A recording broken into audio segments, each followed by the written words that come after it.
siguro pag-usapan natin, and we're so glad to have Regan Praferosa with us today.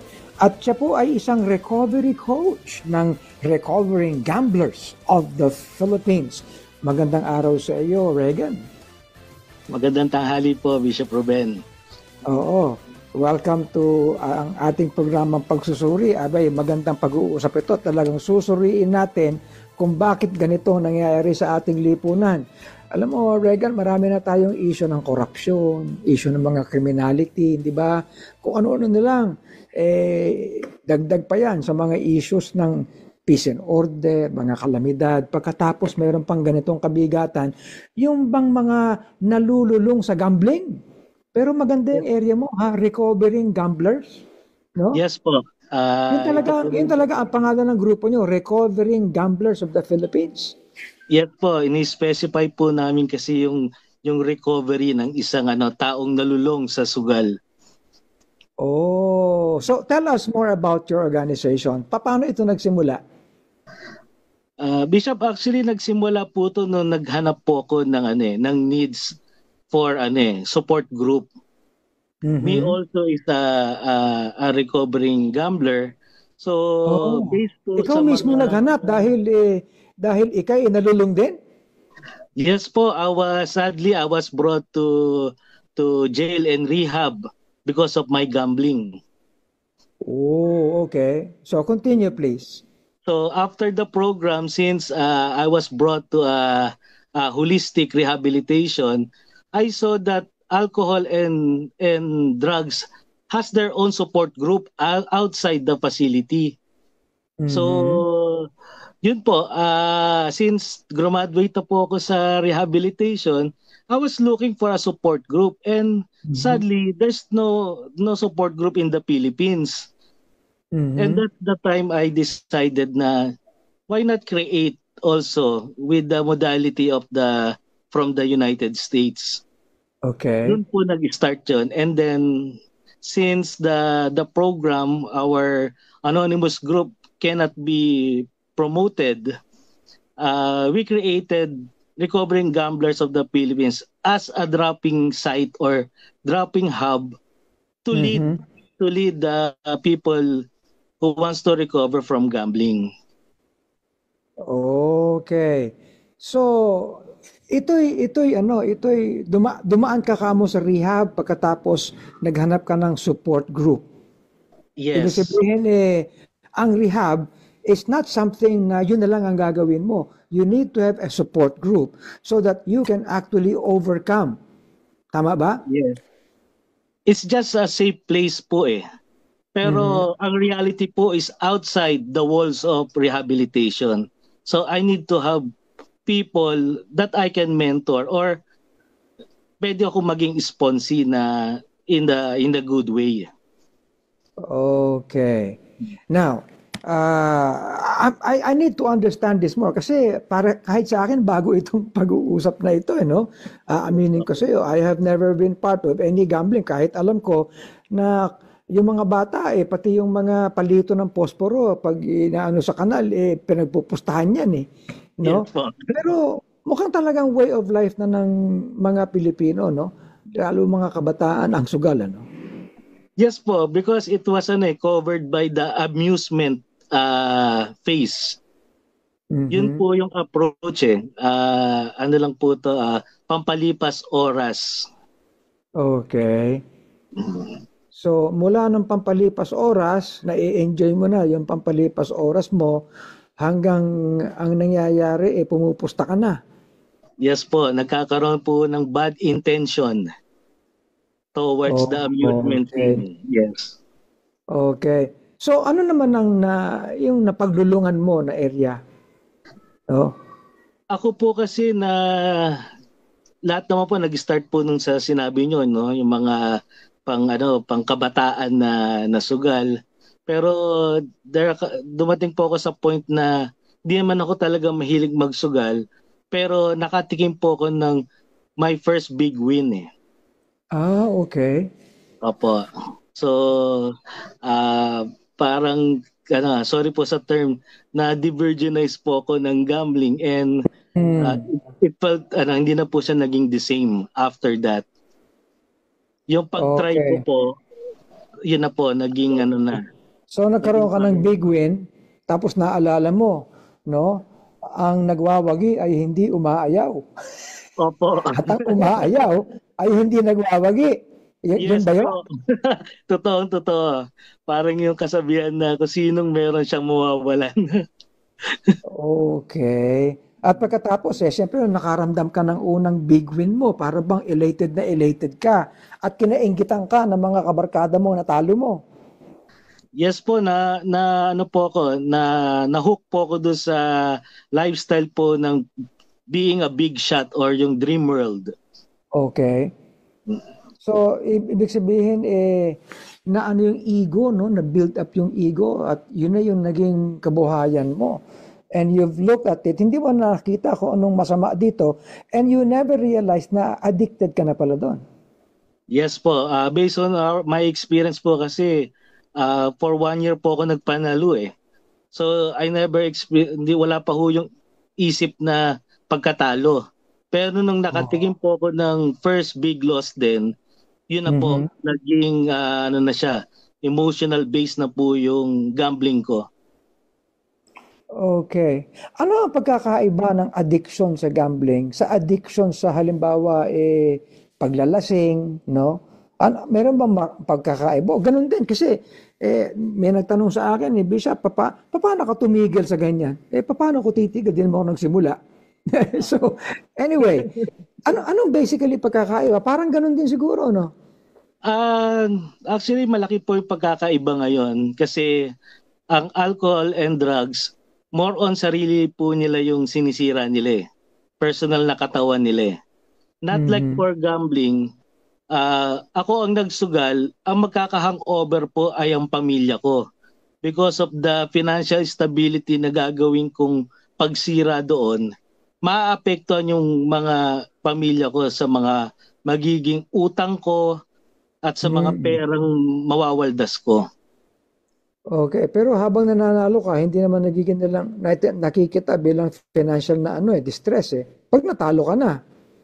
Opo, pero matagal po kasi sa sa gambler po kasi mas mabilis po yung emotional and mental deterioration ng isang tao. Wala po makikita sa physical. Okay. So, paano mong nasabi na addicted ka na at kailangan mo mag-rehab? Actually, hindi naman po option agad yung rehabilitation, no? Pero as a first signs and symptoms po ng isang sugarol, nawawalan po siya ng time management. Okay, time management pa. Nag-isolate po siya. Tapos, nasa borderline na po kayo, once na nangungutang na kayo, pang sugal nyo. Okay. Opo. So, yun po yung mga major signs na nakikita. Pero, ibig sabihin, dumaan ka din doon? Nagkautang-utang ka rin? Yes po. Actually, dumating din po ako sa pagnanakaw, tsaka panloloko. Okay. And then, when did you come to your senses na kinakailangan may mangyari ng dito, pag-ahon? In my case po, medyo masyado pong strong yung personality ko. In denial po ko. Kaya po I was brought to psych ward and to a rehabilitation kasi nga po wala po akong openness and willingness to recover. So sabi mo you were brought, ibig sabihin tuloy-tuloy pa rin yung self-denial mo, parang hindi mo aminin kahit sabihin sa iyo. So they brought you there. Opo, they need to arrest me kasi talagang yung ratio po ng belief ko sa gambling na ang piso ko pwedeng manalo lagi ng 1 milyon. Ganun po yung personality ko. Kaya no choice na po yung family ko, nag-intervene na sila. I see. Pagkatapos siguro, sabi mo nangungutang ka na to the point na halos parang naging swindler ka na tuloy niyan. Mas masahol pa ho, Bishop, kasi yun nga po, natuto nga po akong magnakaw, mang-scam, just to prolong my gambling. Okay.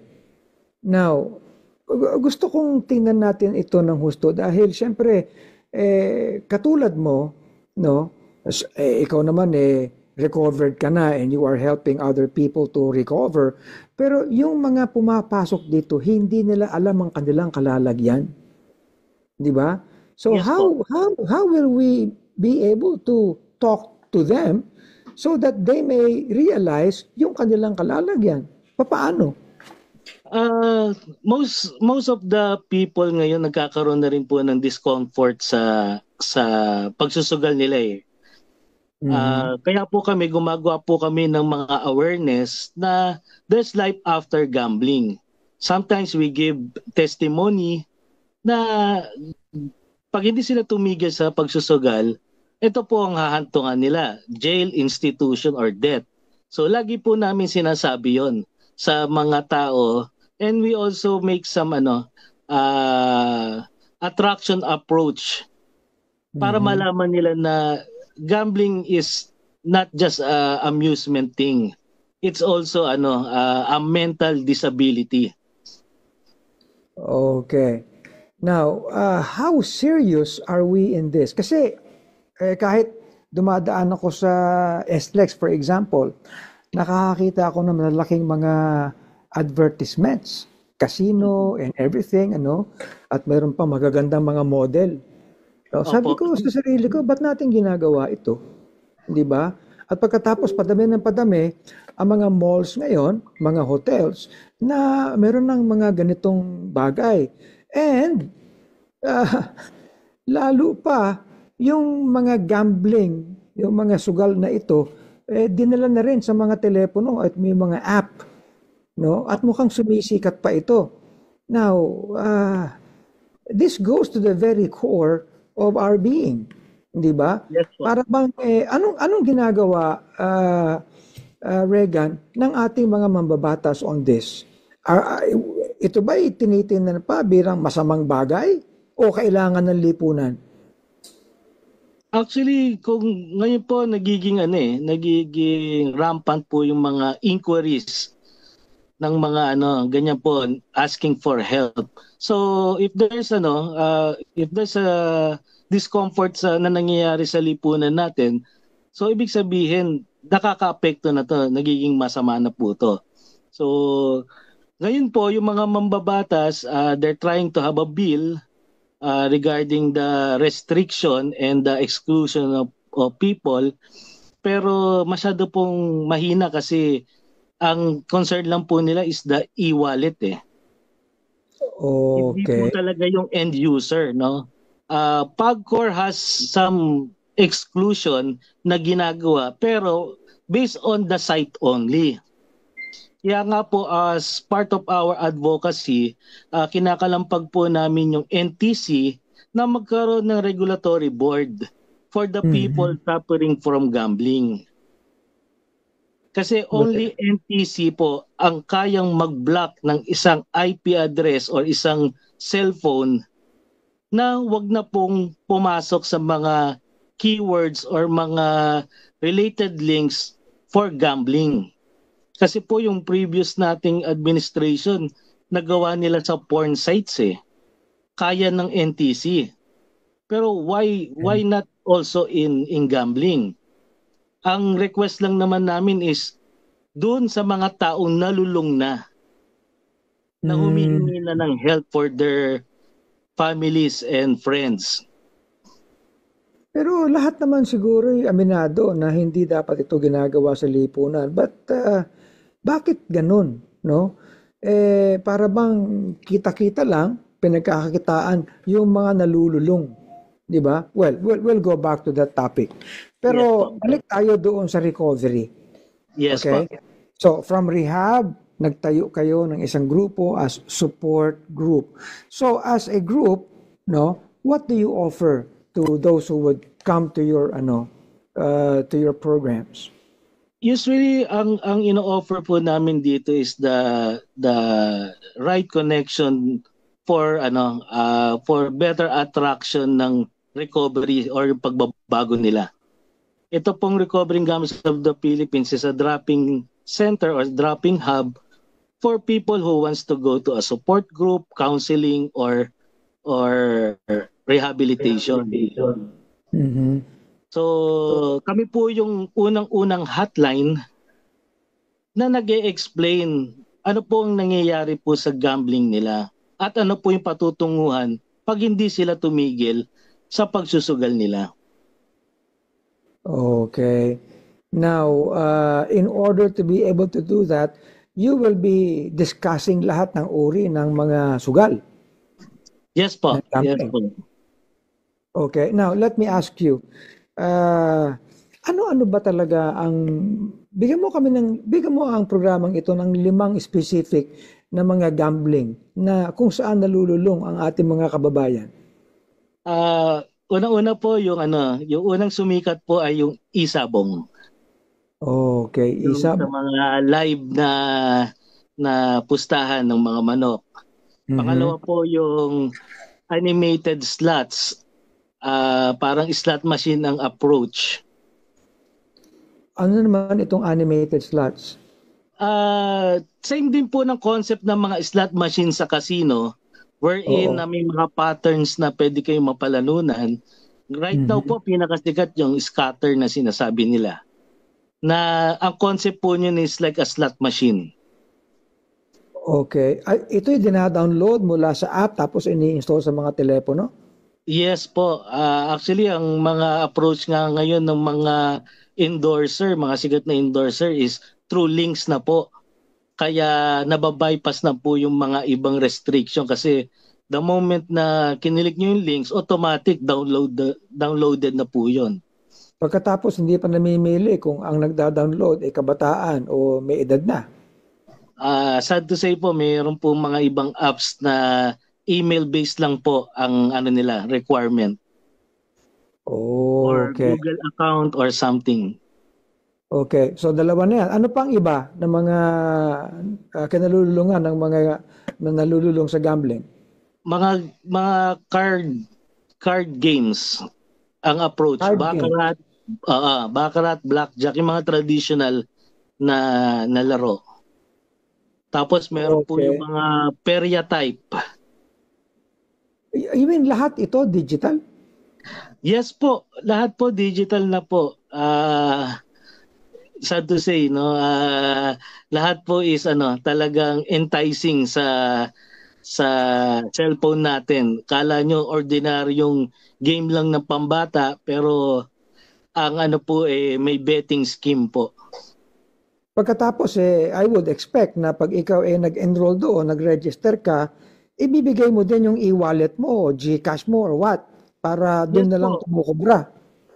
For sure po, kailangan po yun kasi doon po kayo magka-cash in and cash out . Oh my.